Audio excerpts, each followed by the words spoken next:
Section 2, Video 3, Surface Area of Cylinders and Spheres. Let's start with the surface area of a sphere because it's pretty straightforward. It is the formula for the area of a circle times 4, pi r squared times 4. So again, you'll need to know the radius and make sure the radius is what you put into it, not the diameter. So that's pretty straightforward.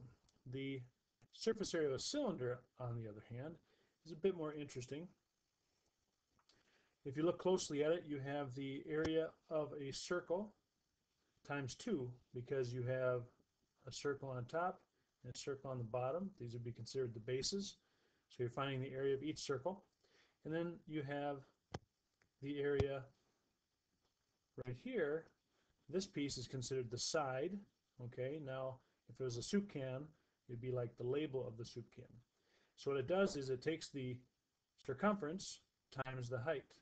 So the distance around times height. Now there's two formulas for that, if you remember, 2 pi r or pi times diameter.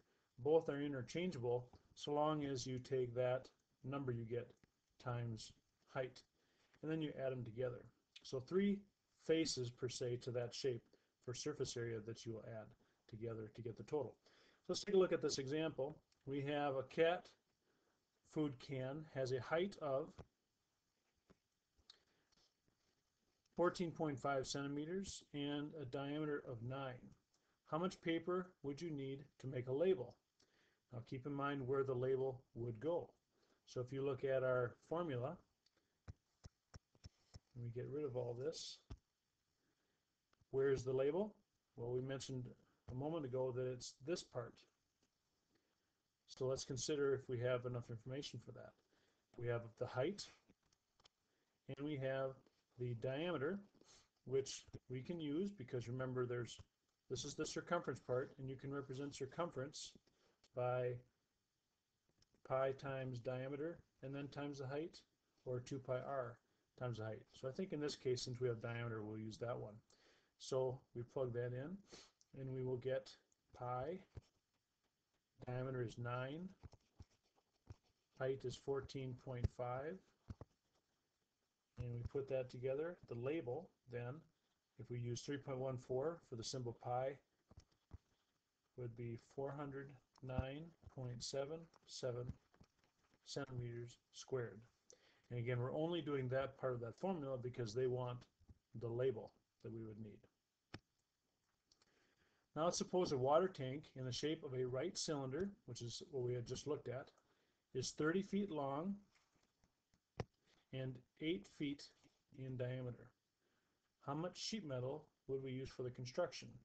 Now this is for the whole thing. So let's consider a water tank. Typically, you see them up and down, but since they give us a length, we're going to assume it's on its side, like an LP tank or something like that. So therefore, it's 30 feet long, and we have a diameter, all of that is 8. So the formula we had for surface area is 2 pi r squared, that's the two circles, plus 2, and I'm going to go, instead of 2 pi rh, I'm going to go pi times diameter h, just because we have the diameter. They're interchangeable. So now we have 2 pi r, well the radius is 4, so 4 squared is 16, plus pi times diameter, which is 8, and height is 30. Even though they say length here, it's just tipped over on its side. And that calculation would give us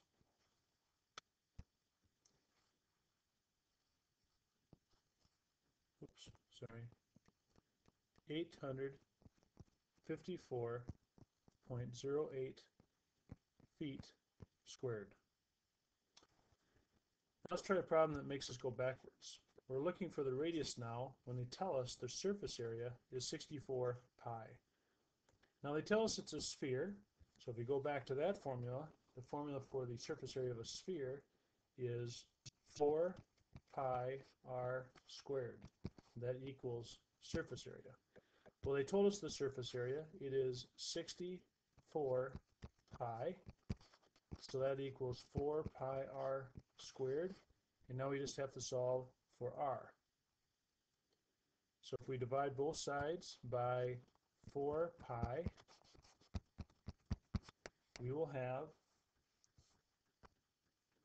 16